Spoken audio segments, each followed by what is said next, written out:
Hello everybody, అందరికీ నమస్కారం. యూజువల్గా ఒక డాక్టరు ఎందుకైనా మంచిది ఒక ఏజ్ లిమిట్ దాటిన తర్వాత కొన్ని టెస్టులు చేయించుకుంటే మీ వెల్బీయింగ్ కోసం ఇది చాలా అవసరము. ఇన్ఫ్యాక్ట్ ఒక ప్రాబ్లం వచ్చాక దాని రిలేటెడ్ టెస్టులు చేయించుకొని అప్పుడు ప్యానిక్ ఫీల్ అవ్వకుండా మెయింటెనెన్స్లో 30+లోనో 40+లోనో ఒక సెట్ ఆఫ్ హెల్త్ టెస్టులు చేయించుకుంటూ ఉంటే అది డెఫినెట్లీ చాలా హెల్ప్ అవుతుంది అని చెప్పారే అనుకోండి. వాళ్ళు అలాగే చెప్తారులే డాక్టర్లు, వాళ్ళదేం పోయింది, ఊరికనే ఎందుకు చేయించుకోవాలి టెస్టులు, అనవసరంగా లేనిపోనివి ఉన్నవి లేనివి ఆ టెస్టుల్లో బయటపడితే అప్పుడు భయపడి చావాలి, ఎందుకు వచ్చింది మేము చేయించుకోమని అంటూ ఉంటారు. కానీ నిజానికి అలాంటి వాళ్ళల్లో కొంతమందికి ఏదన్నా ఒకటి డయాగ్నోజ్ అయిందనుకోండి, చేతులు కాలాక ఆకులు పట్టుకొని కూడా యూజ్ ఉండలేకపోయిన సిచ్యువేషన్స్ కూడా బోలెడు ఉంటాయి. వీటి గురించి కాస్త డీటెయిల్గా మాట్లాడుకుందాం. మిమ్మల్ని భయపెట్టాలనో లేకపోతే ఎక్కువగా ప్యానిక్ ఫీల్ చేయాలనో కాదు, but let us know how this will help.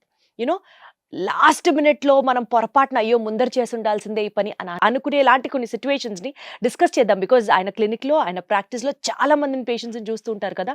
So let us here through him. మనతో పాటు ప్రముఖ గ్యాస్ట్రోఎంట్రాలజిస్ట్ ఉన్నారు, డాక్టర్ రవికాంత్ గారు. ఆయనతో మాట్లాడతాం. సార్ నమస్తే. నేను చెప్పింది కరెక్టేనా సార్? కరెక్టే. చెప్పండి సార్, మీ ఎక్స్పీరియన్స్లో కొన్ని సిచ్యువేషన్స్ షేర్ చేసుకోండి సార్. ఇప్పుడు యాక్చువల్గానండి కొన్ని హెల్త్ చెకప్స్ అన్నీ ఉంటాయి. సో ఒక 45 ఏళ్ళు 50 ఏళ్ళు దాటిన తర్వాత కొన్ని టెస్టులు రెగ్యులర్గా చేసుకుంటే మంచిది అనేది ఉంటుంది. సో 2 రకాల పద్ధతులు ఉన్నాయండి. కొంతమంది చాలా జాగ్రత్త పరులు ఉంటారు, సంవత్సరానికి ఒకసారి వెళ్ళిపోతారు, సరే అన్ని టెస్టులు చేసేయండి, ఏవేవి అవసరమో అన్నీ చేయించేసేయండి, అన్నీ చేయించేసుకున్నానని చెప్తారు, మళ్ళీ హ్యాపీగా వచ్చి మొత్తం చెకప్ చేయించేసుకున్నానని హ్యాపీగా ఉండేవాళ్ళు ఉంటారు. అన్నీ నార్మలే ఉన్నాయి. యూజువల్గా 100 మంది చేస్తే 99.9% అన్నీ నార్మలే ఉంటాయి. ఎందుకు? ఆయనకేం జబ్బు వచ్చేయాలి, అట్లా జనరల్ చెకప్కి వెళ్ళారు కాబట్టి జనరల్ చెకప్లో యూజువల్గా ఏమి పెద్ద తేడాలు ఉండవు. చిన్న చిన్న తేడాలు ఉంటే వాటిని అన్నీ మనం ఎక్కువ పట్టించుకోవాల్సిన అవసరం కూడా ఉండదు. మనం నా హైట్కి నేను 78 కేజీలు ఉండాలనుకోండి, 79 ఉంటే రిపోర్ట్ అబ్నార్మల్ కింద లెక్క. కానీ దానికి విలువ ఉందా? విలువ లేదు. అదే నేను 150 కేజీలు ఉంటే that is something difference. So 2 abnormal రిపోర్ట్సే. మీకు అర్థమైందా? అర్థమైంది. అసలు వెయిట్ అనేది నార్మల్ 78 అనుకోండి, నేను 79 ఉంటే అబ్నార్మల్ రిపోర్ట్, రెడ్ మార్క్ లో రావచ్చు. అది 150 ఉన్న రెడ్ మార్క్ వస్తుంది. దీనికి దానికి 2 అబ్నార్మల్ అనుకుని ఏడుస్తూ కూర్చుంటే, ఇప్పుడు వెయిట్ అంటే 78కి 79 ఉన్నా ఏం పర్లేదని మీ అందరికి తెలుసు. అదే కొలెస్ట్రాల్ 100 ఉండాలి, 110 ఉంది అనుకోండి, అది రెడ్ ఫ్లాగ్ లో వస్తుంది. ఎల్డిఎల్ కొలెస్ట్రాల్ 100 ఉండాల్సింది 110 ఉంది అనుకోండి, రెడ్ ఫ్లాగ్ లో వస్తుంది. అయ్యి బాబాయ్ అని బెందలెత్తిపోకర్లా. సింపుల్ జాగ్రత్తలు చేసుకుంటే అట్లా, అరే ఏదో ఒకటి భయపడితే నా మనశ్శాంతి కోల్పోతానని చాలా మంది చేయించుకొని వాళ్ళు ఉంటారు. సో ఇలా నేను చెప్పినట్టు టైం టు టైం సంవత్సరానికి ఒకసారన్నా జనరల్ చెకప్ లా చేయించుకుందాం అని వచ్చేవాళ్ళు 100 మందిలో లెస్ దాన్ 10% ఉంటారండి, 5% ఉంటారు అనుకోండి. సో కానీ కొన్ని టెస్టులు 40 ఏళ్ళు 50 ఏళ్ళ తర్వాత ఎందుకు చేయాలనేది నేను చెప్తాను. సో ఒక పేషెంట్ ఉన్నారండి, 6 నెలల కిందకు మన దగ్గరికి వచ్చారు.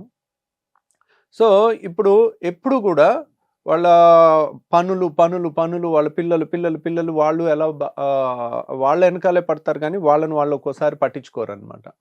సో ఒక 7-8 ఏళ్ళు వరకు ఏ టెస్ట్ చేయించుకోవాలా. సో మనకి ఊరికే ఫోన్ చేసి ఏదో కంప్లైంట్ చెప్తా ఉంటారు. సరే ఇక్కడ గ్యాస్ లాగా ఉంది, అక్కడ గ్యాస్ లాగా ఉంది, ఏదో ఒకటి ట్యాబ్లెట్ చెప్పండి అంటారు, ఏదో ఒకటి చెప్తాము. ఇట్లా కాదండి ఊరికే చేస్తున్నారు, ఫస్ట్ వెళ్ళి ఒక స్కానింగ్ చేయించుకుని రిపోర్ట్ పెట్టండి అని చెప్పాం. చెప్తే దాంట్లో 20 సెంటీమీటర్ల గడ్డ, ఇంత పెద్ద గడ్డ ఉంది. సో అదే అంటే ఒక 8 ఏళ్ళు నుంచి ఒక్క స్కాన్ చేయించలేదు. అల్ట్రాసౌండ్ స్కాన్, సౌండ్ వేవ్స్తో చేసే స్కాన్, ఒక్క సైడ్ ఎఫెక్ట్ లేదు. It is not CT scan. So ultrasound scan అనేది చేయించుకుంటే ఎంత అవుతుంది? మహా అయితే 1200. మనకి సంవత్సరానికి ఒకసారి చేయించుకున్న 40 ఏళ్ళు దాటిన తర్వాత, ఇప్పుడు 20 ఏళ్ళ వాళ్ళకి క్యాన్సర్ రావు కదా, 40, 50, 60 ఏళ్ళు దాటిన వాళ్ళకి యూజువల్గా వయసు ఎక్కువైన వాళ్ళకి క్యాన్సర్లు ఎక్కువ వస్తుంటాయి. సో క్యాన్సర్ అయ్యి ఉండొచ్చు, నాన్ క్యాన్సర్ అయ్యి ఉండొచ్చు. అంత పెద్ద గడ్డ అంతవరకు పెరిగే వరకు కూడా మనకు తెలియలేదు కదా. అదే ఇప్పుడు అంత పెద్ద గడ్డ తీయాలంటే పొట్టంతా కొయ్యాలి, లేదంటే అది అసలు ఏం గడ్డ, క్యాన్సర్ గడ్డ, నాన్ క్యాన్సర్ గడ్డ, క్యాన్సర్ గడ్డ అనేది మళ్ళీ ఇంకా ఫర్దర్ టెస్టులు చేసి చూస్తాం. సో మనకి అంత పెద్ద దాన్ని హ్యాండిల్ చేయటం కూడా కష్టం కదా. ఇప్పుడు రియల్గా ఏ ఫైనల్ స్టేజ్ క్యాన్సర్ అని వచ్చింది అనుకోండి, ఒకవేళ ఆపరేషన్ చేసి తీసినా ఒక్కోసారి కంప్లీట్గా క్యూర్ అవ్వచ్చు, క్యూర్ అవ్వకపోవచ్చు. మనకి సరే ఆపరేషన్ చేయించుకుంటాం, పెద్ద కోతన్నా చేయించుకుంటాం, కానీ క్యూర్ అవుతే అనే గ్యారంటీ అనేది ఉండదు. సో ఆ పేషెంట్కి ఏంటంటే అది క్యాన్సర్ అని వచ్చింది. అయ్యో! సో ఇప్పుడు చూడండి ఎంత అన్యాయం జరిగిపోయినట్టు. సింపుల్గా ఇప్పుడు ఒక రోజులో అయితే ఇంత గడ్డ ఫామ్ అవుతుంది కదా, 18 సెంటీమీటర్లు 30 సెంటీమీటర్ల గడ్డలు. సో అది ఫామ్ అవడానికి ఖచ్చితంగా స్లోగా ఒక 1 to 2 years పైన పట్టుద్ది. మనం ఇయర్లీ చెకప్లో చేసుకున్న అది 5 సెంటీమీటర్లు 10 సెంటీమీటర్లు ఉన్నప్పుడు చేసుకుంటే ఆపరేషన్ తేలికైపోను, ఫస్ట్ స్టేజ్లో కనపడను, క్యూర్ అయిపోను. సో అలాని నేను ఇంకా మరీ ఎక్స్ట్రీమ్గా వెళ్ళి సిటీ స్కాన్ చేయించేసుకుంటాను, ఎంఆర్ఐ స్కాన్ చేయించేసుకుంటాను, ఆ స్కాన్ చేయించేసుకుంటాను, ఈ స్కాన్ చేయించుకుంటాను, ఇలాంటి నాన్ సెన్స్ స్కాన్లన్నీ కూడా అవసరం లేదు. అవన్నీ కాస్ట్లీ టెస్ట్లు. ఇప్పుడు ఒక సిటీ స్కాన్ అంటే 8,000 అవుతుంది, ఒక ఎంఆర్ఐ స్కాన్ అంటే 8,000 అవుతుంది. అనవసరంగా మీరు డెసిషన్స్ తీసుకోకూడదు. జనరల్ చెకప్లో మామూలుగా ఏమి ఉంటాయంటే సిబిపి అంటే కంప్లీట్ బ్లడ్ పిక్చర్, అంటే మనకి రక్తం ఎంత ఉంది, ఎనిమియా ఉందా లేదా, రక్తహీనత ఎంతమంది లేడీస్కో ఉంటుందండి. వాళ్ళకి తెలీదు, నీరసం నీరసం నీరసం నీరసం అని కూర్చుంటారు. వాళ్ళకి 12, 13 బ్లడ్ ఉండాలి. 10 ఉంటుంది నార్మల్ అనుకుంటారు, 10 నార్మల్ కాదు, 12 ఉండాల్సిందే. వాళ్ళకి ఆ 10 ఎందుకు ఉందని చూస్తే ఐరన్ లోపం ఉంటుంది. ఐరన్ లోపం వల్ల నీరసం నీరసం నీరసం అంటారు, పనులు సరిగ్గా చేసుకోలేరు. సో మనం దాన్ని బట్టి ఐరన్ టెస్ట్ ఒకటి చేసుకుంటాం, B12 టెస్ట్ ఒకటి చేసుకుంటాం. ఒకసారి ఇవి లోపాలు ఉన్నాయనుకోండి, వీటిని సరి చేసుకుంటే వాళ్ళకి హుషారు బాగా వస్తుంది, యాక్టివ్గా పరుగులు తీస్తూ పనులు చేసుకుంటారు. ఇంకా నెక్స్ట్ ఏం చేస్తాము, లివర్ ఫంక్షన్ టెస్ట్లు ఒక 10 ఉంటాయి. 10 కలిపి ఒక మైక్రో డ్రాప్ ఇంత చుక్కలో ఇస్తే ఒకేసారి 500 600 అవుతుంది. అది చేసుకున్నాం అనుకోండి, మనకి ఆ 10 రకాల లివర్ టెస్ట్లు వచ్చేస్తాయి. ఆ లివర్ టెస్ట్లో 99% నార్మల్ ఉంటుంది, ఓకే లివర్ సేఫ్ అని వచ్చేస్తుంది. కిడ్నీ ఫంక్షన్ టెస్ట్ అని ఉంటుంది. కిడ్నీ ఫంక్షన్ టెస్ట్లో ఏముంటుంది, క్రియాటినిన్, యూరియా, యూరిక్ యాసిడ్, ఈ 3 టెస్టులు చేసుకున్నాం అనుకోండి, అమ్మయ్య kidney test perfect. Urine test, ఇవన్నీ నేను చెప్పేవన్నీ పెద్ద కాస్ట్లీ ఉన్నాయి కాదు. కంప్లీట్ బ్లడ్ పిక్చర్ అంటే 150 రూపాయలు. అన్ని ఒక బ్లడ్ శాంపుల్లోనే అయిపోతాయి, అన్ని ఒక బ్లడ్ శాంపుల్లోనే, ఒక బ్లడ్ శాంపుల్లో అన్నీ అయిపోతాయి. తర్వాత ఫాస్టింగ్లో వెళ్ళి కొలెస్ట్రాల్ ఇచ్చేసాం అనుకోండి, 40-50 ఏళ్ళు దాటిన వాళ్ళు లిపిడ్ ప్రొఫైల్ ఒకటి చేసాం అనుకోండి, అవి దాంట్లో LDL కొలెస్ట్రాల్ ఎంత ఉందనేది చూసుకోవాలి, 100 లోపు ఉండాలి, అదొకటి చూసుకుంటారు. తర్వాత షుగర్ ఉందా, తర్వాత బీపీ చెకప్ ఒకసారి చేసుకుంటాం. బీపీ అనేది మనకు రూపాయి ఖర్చు లేదు, అది అలాగే ఎక్కడికి వెళ్ళినా చేసుకోవచ్చు, ఇంట్లో అయినా బీపీ మిషన్ పెట్టుకుని చేసుకోవచ్చు. సో లివరు, కిడ్నీ, సిబిపి చేసుకున్నాము, CBP, LFT, RFT, liver function test, kidney function test. తర్వాత కాల్షియం టెస్ట్ ఒకటి చేస్తాం. కొంతమందికి కాల్షియం తక్కువ ఉన్న ప్రాబ్లమే, ఎక్కువ ఉన్న ప్రాబ్లమే, కాబట్టి కాల్షియము, సోడియం, పొటాషియం ఎలక్ట్రోలైట్స్ అంటారు, ఇవి చేస్తాము. ఇంకింతే. ఇవి చాలా వరకు ముఖ్యమైన blood test, core of the blood test. ఇవి చూసుకుంటే చాలండి. తర్వాత స్కానింగ్ ఒకసారి ఏంటి, యూరిన్ టెస్ట్ ఒకటి చేస్తాం. యూరిన్లో కొంతమందికి గ్లూకోజ్ పోతుందా, కొంతమందికి వేరే ఏమన్నా ఉన్నాయా, చిన్న ఎర్లీ స్టేజ్లోనే తెలుస్తుంది. మైక్రో ఆల్బుమిన్ అని చేసాం అనుకోండి, యూరిన్ మైక్రో ఆల్బుమిన్ టెస్ట్ చేసుకుంటే మనకు ఒక 4-5 ఏళ్ల తర్వాత కిడ్నీలు ఫెయిల్ అవుతాయా, 10 ఏళ్ల తర్వాత ఫెయిల్ అవుతాయా అనేది కూడా మనం అంచనా వేయచ్చు. సో ఇది కూడా మంచి టెస్ట్ అనమాట, యూరిన్ మైక్రో ఆల్బుమిన్ అనేది. ఇది కూడా జనరల్ చెకప్లో పెట్టుకోవాల్సింది. తర్వాత ఇంకా నెక్స్ట్ ఏముంది, అల్ట్రాసౌండ్ స్కానింగ్, సింపుల్ స్కానింగ్ 1200 రూపాయలు. ఇలాంటివి ఏదన్నా క్యాన్సర్లు కానీ, గడ్డలు కానీ, సిస్ట్లు కానీ, పొట్టలో ఏది ఉన్నా పొట్ట మొత్తం స్కానింగ్ అయిపోతుంది. పొట్టలో ఎన్ని అవయవాలు ఉంటాయి చెప్పండి, ఇటు లివర్ ఉంటుంది, లివర్ కనపడుతుంది, ఇటువైపు స్ప్లీన్ ఉంటుంది, స్ప్లీన్ కనపడుతుంది. పేగులు అంత పర్ఫెక్ట్గా కనపడకపోయినా అల్ట్రాసౌండ్ స్కాన్లో ఏదైనా పెద్ద పెద్ద గడ్డలు అలాంటివి ఉంటే కనపడతాయి. తర్వాత గర్భసంచి కనపడుతుంది, యూరిన్ బ్లాడర్ కనపడుతుంది, తర్వాత 2 కిడ్నీలు కనపడతాయి. సో మనకు పొట్టలో చాలా వరకు సింపుల్గా అయిపోతాయి. సో అదే అల్ట్రాసౌండ్ స్కాన్ బ్రెయిన్కి చేయలేము, ఎందుకు, ఎముక ఉంటుంది కదా, ఎముక లోపలిది కనపడదు సౌండ్ స్కాన్లో, అది సిటీ స్కాన్లోనే కనపడుతుంది.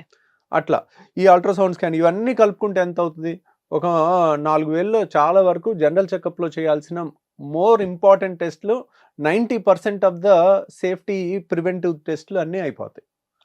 సో అలా చేసుకుంటే చాలు, ఇంకా అంతకు మించి వెళ్ళకపోతే ఇది సంవత్సరానికి ఒకసారి 40-45 ఏళ్ళు దాటిన వాళ్ళు ఒకసారి చేసుకుంటే ఏదన్నా వచ్చినా ఎర్లీ స్టేజ్ లో వాళ్ళు డిటెక్ట్ చేయడానికి చేస్తే సరిపోతుంది, కొంత జాగ్రత్త. సరే, ఇప్పుడు మీరు చెప్పినట్లుగా ఆ పేషెంట్ కి క్యాన్సర్ గడ్డ అన్నారు కదా, అలా క్యాన్సర్ కి సంబంధించిన స్క్రీనింగ్ టెస్టులు చేసుకోవడానికి రైట్ ఏజ్ ఎప్పటి నుంచి అండి? ఒక్కొక్క క్యాన్సర్ కి ఒక్కొక్క స్క్రీనింగ్ టెస్ట్ ఉంటుందండి. ఇప్పుడు ఫ్యామిలీలో మదర్కో, పిన్నికో, అత్తకో, మేనత్తకో, పిన్నికో రొమ్ము క్యాన్సర్ ఉందనుకోండి, సో ఆ లేడీస్ 50 ఏళ్ళు దాటిన తర్వాత ప్రతి 5 ఏళ్ళకి మ్యామోగ్రామ్ టెస్ట్ చేస్తారు. 50 దాటాక. ప్లస్ అన్నిటికన్నా బెస్ట్, మనకి మోస్ట్ వాల్యుబుల్ థింగ్, ఇంక ఇది లేకపోతే మనం బతకలేము అనేవన్నీ కూడా ఫ్రీగా దొరుకుతాయి మనిషికి. ఒకటి గాలి లేకపోతే మనం 8 నిమిషాల్లో చచ్చిపోతాం, ఫ్రీ. నీళ్లు లేకపోతే చచ్చిపోతాం, ఫ్రీ. ఫుడ్ అంత పెద్ద ఖర్చేం లేదు. సో అలాగే టెస్టుల్లో కూడా మోస్ట్ యూస్ఫుల్ టెస్టులు ఫ్రీయే ఉంటాయి. Weight free, BP free. So సింపుల్గా ఇలాంటివి తెలుసుకున్నారనుకో, ఇవి చిన్న టెస్ట్లు అని అనిపిస్తాయి, కానీ దే ఆర్ నాట్. మనకి ఏ ఖర్చు లేకుండా అందుతుండేసరికి దాని విలువ తెలియట్లేదు అంతే. కానీ మ్యామోగ్రామ్ అనేది ఒక్కోసారి 3,000 నుంచి 5,000 మధ్యలో అవుతుంది. డిజిటల్ మ్యామోగ్రామ్ 3D 2D అని రకరకాలు ఉన్నాయి. సో అదంత ఖర్చు కదండి. సింపుల్ థింగ్, స్నానం చేసేటప్పుడు సబ్బు చేత్తో బ్రెస్ట్ ఎగ్జామినేషన్ చేసుకుంటే ఏ చిన్న గెడ్డైనా కనపడుతుంది. వాళ్ళు రోజు అదొక పద్ధతిగా చేసుకున్నప్పుడు స్నానం చేసే టైంలో జస్ట్ సబ్బు చేతికి ఏ చిన్న రోజు చూసుకుంటున్నాం అనుకోండి, ఇదేంటి ఇన్నాళ్ళు లేదు, ఇదేదో ఇంత చిన్న బొడిపిలాగా తగులుతుంది, అది that is the best test to prevent breast cancer. అది ఎవరు చేయాలి? పేషెంట్ తనంతట తను చేసుకోవాలి. సో అలాంటిది ఏదన్నా చిన్నది కనపడింది అనుకోండి, వాళ్ళకి రోజు చేస్తుంటే వాళ్ళకి అర్థమైపోద్ది, ఓకే రోజు చూసుకుంటున్నాను, ఇక్కడేదో కొంచెం బొడిపిలాగా తగులుతుంది, ఇక్కడేదో లోపల గడ్డలా తగులుతుంది, ఏముందో ఒకసారి వెళ్ళి చూసుకుని వస్తాను. యూజువల్గా 40 ఏళ్ళ లోపల క్యాన్సర్లు చాలా అరుదండి. ఇంకా మనం అట్లా భయపడుతూ ఉన్నాం అనుకోండి, పుట్టిన బిడ్డకు కూడా క్యాన్సర్ వస్తాయని టెస్టులు చేయలేం కదా. There should be some rational. భయపడటానికి కానీ జాగ్రత్త తీసుకోవటానికి కూడా మూర్ఖంగా చేయకూడదు. కాబట్టి ఈ సెల్ఫ్ బ్రెస్ట్ ఎగ్జామినేషన్ అనేది ఇన్ఎక్స్పెన్సివ్ టెస్ట్. తర్వాత లేడీస్లో అతి సాధారణంగా వచ్చే రెండో cancer cervix cancer, uterine cervix cancer. అది దానికి సెర్వారిక్స్ అనే ఇంజెక్షన్ వచ్చేసింది. అంటే మనకి ప్రివెన్షన్, అంటే వ్యాక్సిన్ వచ్చింది. అది వ్యాక్సిన్ ఆల్మోస్ట్ స్కూల్ గోయింగ్ పిల్లలకి 18 ఏళ్ళు లోపల ఇచ్చేస్తే ఇంకా వాళ్ళకి రాదు. సో అది ప్రివెన్షన్. ఒకవేళ అది చిన్నప్పుడు ఇవ్వలేదు అనుకోండి, ఇప్పుడైనా తీసుకోవటం ఒక పద్ధతి, కొంత ప్రొటెక్షన్ ఉంటుంది. రెండో ప్రొటెక్షన్ ఏంటంటే ప్యాప్స్మియర్. ప్యాప్స్మియర్ అనే టెస్ట్ చేస్తే మన అదృష్టం కొద్దీ సర్వైకల్ క్యాన్సర్ చాలా భయంకరమైన క్యాన్సర్ అయినప్పటికీ కూడా ఇలా ఒక 6 నెలల్లోనో సంవత్సరంలోనో వచ్చేది. అది స్లోగా ఒక 3, 4, 5 ఏళ్లలో వస్తుంది. కాబట్టి 40 ఏళ్ళు దాటిన వాళ్ళు ప్యాప్స్మియర్ చేయించుకున్నారనుకోండి, ప్యాప్స్మియర్లో కొన్ని కణాలు క్యాన్సర్ కింద మారుతున్నాయి అని వస్తుంది. ఇప్పుడు క్యాన్సర్ కాని కణాలు ఉంటాయి, క్యాన్సర్కి మారిపోయిన కణాలు ఉంటాయి, మధ్యలో ఇంటర్మీడియట్ కణాలు, అలా స్టేజ్ వైజ్ వెళ్తుంది క్యాన్సర్. కాబట్టి ప్యాప్స్మియర్ చేసుకున్నాం అనుకోండి, ప్యాప్స్మియర్లో తేడా సెల్స్ కనపడినాయి అనుకోండి, ఓకే ఎర్లీ స్టేజ్ లో. ఎందుకు? అది కనపడిన తర్వాత ఇంకో 5-10 ఏళ్ళు టైం ఉంటుంది మనకి, అది కంప్లీట్ క్యాన్సర్ స్టేజ్ లో అయితే మనం క్యూర్ చేసేసుకోవచ్చు. ఇప్పుడు ప్యాప్స్మియర్ లో తేడా ఉంది అనుకోండి, దాంట్లో గర్భసంచి ఆపరేషన్ చేసుకుని ఫర్దర్ గా లోపలంతా క్లీన్ చేసుకుని చూసుకుని కొద్ది క్యాన్సర్ ఉన్నా దాన్ని కంప్లీట్ గా తీసేయచ్చు అనమాట. సో ఎర్లీ స్టేజ్ లో చేస్తాం కదా, ఏ ప్రాబ్లం ఉండదు. ఇప్పుడు అదే ఇంకా కొన్ని క్యాన్సర్స్ ఉన్నాయి. ఇప్పుడు టెక్స్ట్ బుక్ గైడ్ లైన్స్ అని గూగుల్లో చూసుకుని చేసుకుంటే అన్ని కరెక్ట్ తెలియదు. ఫర్ ఎగ్జాంపుల్ చెప్తాను, అమెరికాలో ఆర్ యూరోప్లో 50 ఏళ్ళు దాటిన ప్రతి ఒక్కరికి 5 ఏళ్ళకి 10 ఏళ్ళకి ఒకసారి కొలనోస్కోపీ చేయాలి. అంటే 20 కోట్ల మందికి లో ముసలోళ్ళు ఆల్మోస్ట్ 50 ఏళ్ళు దాటిన వాళ్ళు 20 కోట్లో ఒక 5 కోట్లో 3 కోట్లో ఉన్నారనుకోండి, 3 కోట్ల మందికి ప్రతి సంవత్సరం ప్రతి 5 ఏళ్ళకి కొలనోస్కోపీ అంటే అసలు ఎన్ని టెస్టులు చేయాలో. మన ఇండియాలో ఆ గైడ్ లైన్ లేదు. ఎందుకని? మన ఇండియాలో కోలన్ పెద్దపై క్యాన్సర్ తక్కువ, అమెరికాలో 30 రెట్లు ఎక్కువ మనకన్నా. అంటే వాళ్ళు ఎక్కువ జంక్ తింటారు కదా సార్. అదే వాళ్ళ ఫుడ్. మనది ఫస్ట్ నుంచి వెజిటేరియన్ డైట్, ఆ జీన్స్ వల్ల అయి ఉండొచ్చు మోస్ట్లీ. సో కాబట్టి అక్కడ వెజిటేరియన్ తిన్నప్పటికీ కూడా వాళ్ళ జెనెటిక్ గా కూడా వాళ్ళకి ఆ ప్రెడిస్పోజిషన్ ఉంది. కొన్ని క్యాన్సర్లు కొన్ని దేశాల్లో ఎక్కువ ఉంటాయి. ఇప్పుడు మీరు అమెరికా, యూరోప్ తీసుకున్నారు అనుకోండి, పెద్దపై క్యాన్సర్ చాలా కామన్. అందుకని వాళ్ళకి అందరికీ కొలనోస్కోపీ 50 ఏళ్ళు దాటిన తర్వాత వాళ్ళు కొలనోస్కోపీ చేయించుకోలేదనుకోండి, వాళ్ళు ఇన్సూరెన్స్ డిఫాల్టర్ అవుతారు. సో మీరు 10 ఏళ్లలో చేయాల్సిన కొలనోస్కోపీ చేయలేదు, మీరు మీ హెల్త్ని మీరు సరిగ్గా చూసుకోలేదు కాబట్టి, మేము ఫ్రీగా ఇచ్చే టెస్ట్ కూడా మీరు చేసుకోలేదు కాబట్టి మీకు ఇన్సూరెన్స్ ప్రీమియం పెంచుతున్నాం, ఇప్పుడు మీకు క్యాన్సర్ వస్తే మేము ఎందుకు కట్టాలన్నట్టుగా స్ట్రిక్ట్ రూల్స్ ఉంటుంది. అందరూ ఖచ్చితంగా చేయించుకుంటారు ఇండియాలో, ఎందుకంటే తక్కువ కాబట్టి మనకు అది అవసరం లేదు పెద్దపై క్యాన్సర్. మిగిలింది ఏమిటి? అల్ట్రాసౌండ్ స్కాన్ చేస్తే ఆ 1200 రూపాయల్లో మనకు అన్నీ అయిపోతాయి. మెజారిటీ ఇప్పుడు గర్భసంచి కనపడుతుంది, గర్భసంచిలో ఏదన్నా గడ్డ ఉన్నా, సిస్టులు ఉన్నా, ఇంకా లివర్లో ఏదన్నా ఉన్నా చాలా వరకు కనపడతాయి అన్నమాట. తర్వాత ఇంకేదైనా గ్యాస్ ట్రబుల్ లాంటిది ఉంటే ఎండోస్కోపీ చేసుకుంటాం, లేకపోతే అది కూడా అవసరం లేదు. సార్ హార్ట్ అటాక్ రిలేటెడ్ టెస్ట్లు ఏమైనా స్క్రీనింగ్ ఉంటాయా? హార్ట్ అటాక్ కి ఈసీజీ చేస్తామండి. ఇప్పుడు ఏజ్ తర్వాత చేయించుకోవాలి సార్? ఈసీజీ అనేది యూజువల్ గా హార్ట్ అటాక్ కి రిస్క్ ఫ్యాక్టర్స్ 6 ఉన్నాయండి. ఈ 6 ఉంటే మనం రెగ్యులర్ గా చేసుకోవాలి. ఇప్పుడు ఎవరికి వస్తుంది హార్ట్ అటాక్? ఫస్ట్ ఏజ్ ఎక్కువ ఉన్న వాళ్ళకి వస్తుంది, చిన్నోళ్ళకి రాదు, తక్కువ. ఓకేనా? నెంబర్ 1 ఏజ్ ఎక్కువ ఉండాలి. ఏజ్తో పాటు వచ్చే చేంజెస్ ఏంటి? Sugar, BP, cholesterol. ఈ 3 ఉంటే మనకి ఈ 3 ఏజ్తో పాటు వస్తాయి, కొంతమందికి ముందు కూడా వస్తాయి. ఈ 3 ఉంటే 4 పాయింట్లు. ఇవి ఉంటే మనకి హార్ట్ అటాక్ రిస్క్ పెరుగుతుంది. ఇంకేంటి? ఒబిసిటీ 5. తర్వాత జెనెటిక్స్. మన ఫ్యామిలీలో ఎవరికన్నా ఎర్లీ ఏజ్లో 40 ఏళ్ళకి 50 ఏళ్ళకి మన నాన్నగారికి హార్ట్ అటాక్ వచ్చింది అనుకోండి, దట్స్ ఎ రెడ్ ఫ్లాగ్. వాళ్ళు ఎప్పుడు టోస్ మీద ఉండాలి. వాళ్ళ ఫ్యామిలీలో పిల్లలకు కూడా 40 ఏళ్ళకి వచ్చే అవకాశం ఉంటుంది. అలర్ట్గా ఉండాలి ఎప్పటికప్పుడు. ఈసీజీలో అంటే post 25, post 30 annually once checkup చేయించుకోవడాలు అట్లా ఏమన్నా ఉన్నాయా? లేదండి, అసలు అలా లేనే లేదు. అలా ఇక 25 ఏళ్ళకి 30 ఏళ్ళకి. ఇంకొకటి అతి ముఖ్యమైన రిస్క్ ఫ్యాక్టర్ 6 చెప్పాను కదా ఇప్పుడు. ఏజ్, షుగర్, బీపీ, కొలెస్ట్రాల్, తర్వాత ఒబిసిటీ, తర్వాత జెనెటిక్స్ అంటే ఫ్యామిలీలో ఎవరికన్నా ఉందా లేదా, అంటే యంగ్ ఏజ్లో. మన సపోజ్ మీ ఫాదర్కి 85 ఏళ్ళకి హార్ట్ అటాక్ వచ్చింది అనుకోండి, it doesn't make any sense. తనకి 55 ఏళ్ళకి 50కి 49కి వచ్చింది అనుకోండి, మనం జాగ్రత్తగా ఉండాలి. అట్లా అనమాట. పక్షవాతం వచ్చిన అట్లా అన్ని ఇప్పుడు ఇంకా అన్నిటికన్నా భయంకరమైన రిస్క్ ఫ్యాక్టరు మనం వద్దు అనుకుంటే ఈ క్షణం తీసేసేది స్మోకింగ్. యంగ్స్టర్స్లో హార్ట్ అటాక్ వచ్చేది స్మోకర్స్లో ఎక్కువ వస్తుంది. ఓకే.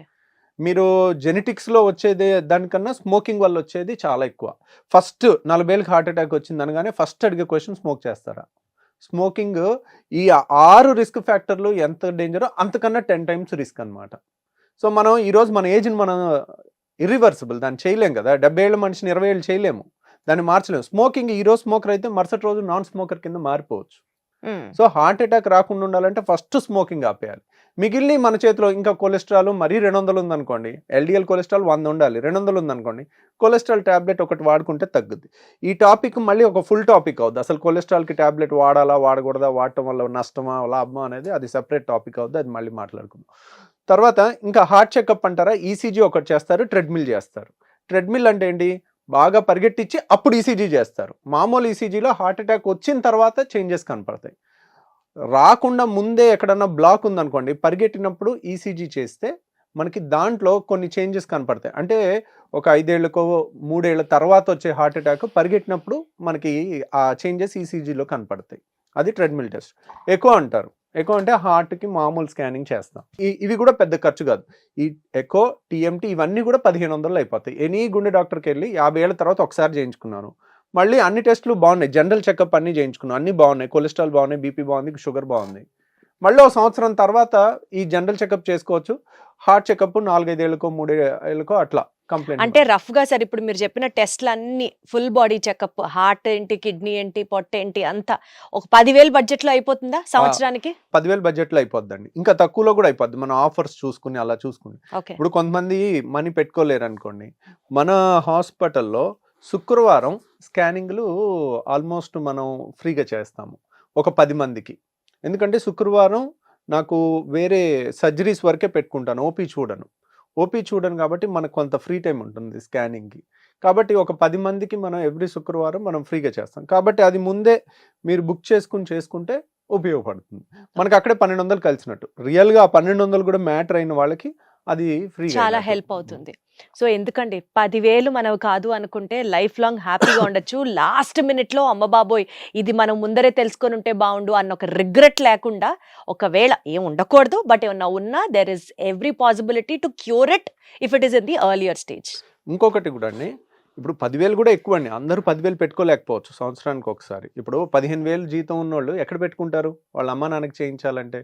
కాబట్టి ఇఫ్ యు ఆర్ రెడీ, మనకి ఈ ముఖ్యమైన టెస్టులు అన్నీ కూడా ఇప్పుడు అనుకున్నవన్నీ కూడా 4,500 లోపల కూడా చేయొచ్చు. ప్యాకేజ్ లాగా మన హాస్పిటల్లో పెట్టాం, కావాలంటే అంతలో కూడా చేసేసుకోండి, ముఖ్యమైన అన్ని టెస్టులు కవర్ అయ్యేటట్టు. ఎవరన్నా కావాలనుకుంటే ఆ 4,500 లోపలనే ఇవన్నీ కూడా మనం ప్యాకేజీలో పెట్టుకుని చేసుకోవచ్చు. Got it sir. దానికన్నా ఒక్కటి మీరు గుర్తుంచుకోవాల్సింది prevention is better than cure అన్నది ఉంది కాబట్టి ముందరగానే తెలుసుకుంటే it is always safe rather than late అయిపోయింది అయ్యో ఇప్పుడు ఎందుకు అని అనుకునే బదులు. Thank you so much sir. Thank you అండి.